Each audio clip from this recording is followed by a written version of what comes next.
thing you can do to protect your health. And it may even be the difference between life and death. Dr. Timothy Johnson's story is as urgent a health warning today as it was 2.5 years ago when we first presented it. But think about this. Almost everything you touch has been touched by someone before you. And who knows where those hands have been.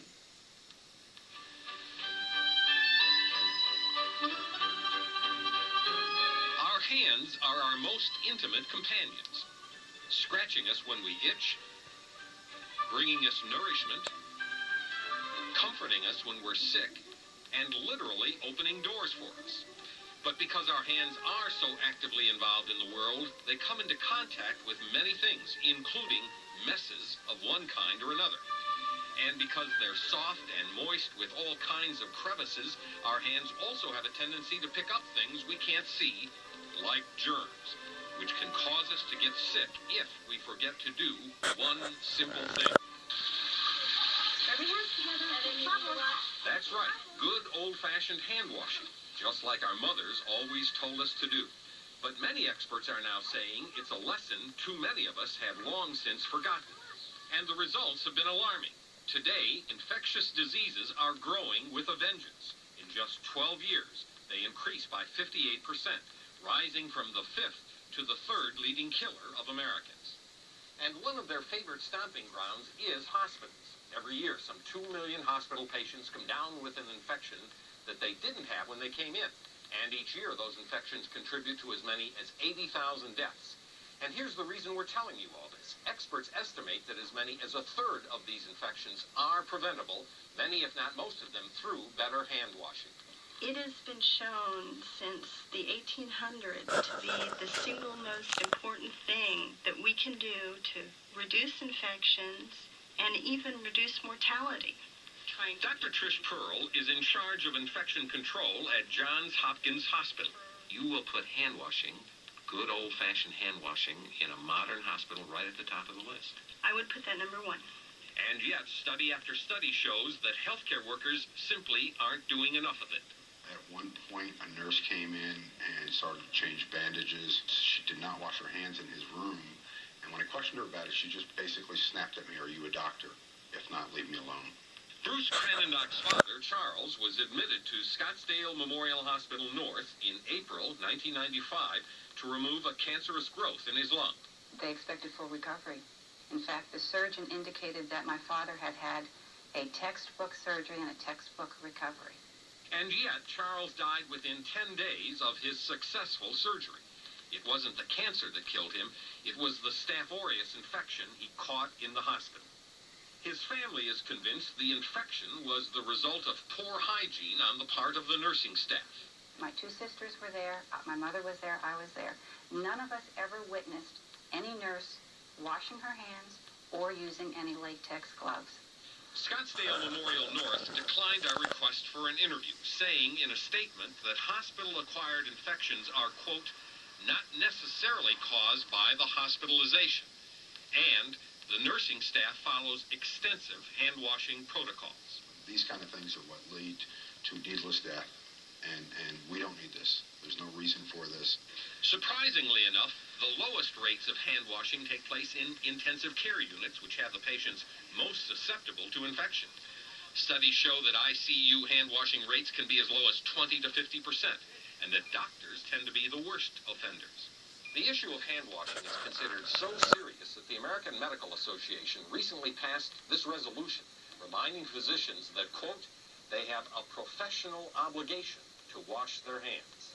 They should wash their hands before they see patients. They should wash their hands after they see patients. What kind of monitoring do you do in the hospital to see if people are complying?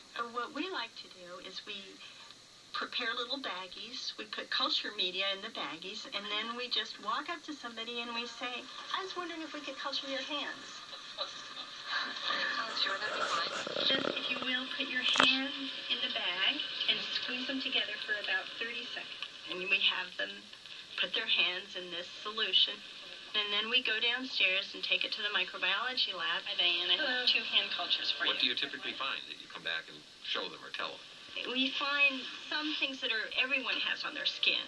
But then we will find other things that are more unusual. We can find Staph aureus, we can find Candida or yeast, and we can find gram-negative rod. All of these, if not washed off, can lead to wound infections, urinary tract infections, pneumonia, even bloodstream infections. In the case of this nurse, nothing unusual was found. But hospitals are only one of many places where germ-laden hands can put people at risk. Take, for example, the hands that prepare our food. In restaurants all across the country, there have been increasing outbreaks of foodborne illnesses, like hepatitis A, shigellosis, and E. coli, all of which can be carried on the hands of food preparers. I started shaking from fever chills, I guess. These four are among some 95 patrons of this Salt Lake City Taco Bell who are now suing the company, claiming they came down with hepatitis A after eating food contaminated by a sick employee. If I get my body heat elevated, I get sick. If I mow my lawn, I get sick. Hepatitis A is a viral infection transmitted by tiny amounts of fecal matter in food or water. Once symptoms arise, there is no known treatment, and it can take as long as a year to fully recover. Like many urban areas, Salt Lake City has been experiencing an epidemic of hepatitis A, 7 times the national average. To decrease hepatitis A is as simple as washing your hands. It breaks the chain of infection. Dr. Eileen Risk is chief epidemiologist for Salt Lake County's health department. She says one of the main reasons for the spread of foodborne illness is unwashed hands preparing ready-to-eat foods. Soap. Know how to use it.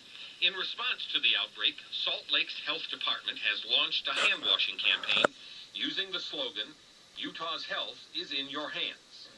All of this made us wonder what other types of germs are lurking about in our everyday environment. So we asked these microbiology students from Wagner College in Staten Island to do a survey for us. We asked them to take microscopic samples from a pay telephone, from a commonly shared computer keyboard, from a bathroom door. We also sent them to 2 restaurants where they took samples from cutlery, salt and pepper shakers, even a napkin dispenser. All the samples were then cultured onto agar plates and the germs identified with the help of their professor, Dr. Kathleen Bobbitt. So this was taken from the pepper shaker in a restaurant, Yes. and all those little dots we see are Staph. colonies of Yes. staph. Exactly. That's a pretty good growth, isn't it? Very heavy growth. Many of the germs found were not dangerous, but in several places, the telephone mouthpiece and keypad, the computer terminal, the bathroom door, and on paper money, they did find disease-producing forms of staph, which can cause anything from food poisoning to acne to boils. We also asked the students to take on one more assignment. We sent them here to Newark Airport. Their mission? Spend 1 hour in the public restrooms observing hand washing.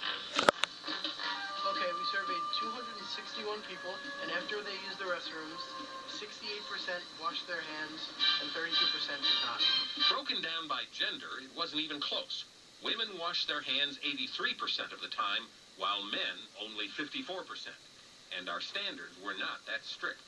As long as they rinsed, we throw them in there with the people who washed. But in fairness, a lot of that 54% didn't do a very good job. I would say about half of that. So we're not down to 3/4 who really didn't do the right thing. Men are pigs, I guess. I don't know about the rest of you, but I can't wait to wash my hands. I know. I'm thinking the same thing. Okay, rub your hands together. And that's precisely what these children do each day at Salt Lake City's Learning Tree Daycare Center, where attention to hand washing has successfully fended off a shigellosis outbreak that's devastated other centers. Maybe our stressed-out healthcare workers and food handlers can take a moment to observe Elijah, an expert at infection control. You turn on the water, you get the soap, wipe it all around your hands, and you get a paper towel, dry your hands, turn the water off, and then throw the paper towel in the trash. Now there's an expert. Since we first brought you this report, Utah's campaign to raise awareness about the importance of hand washing has paid off. The state has reduced the number of infectious disease outbreaks by 20-fold to less than half the national average. And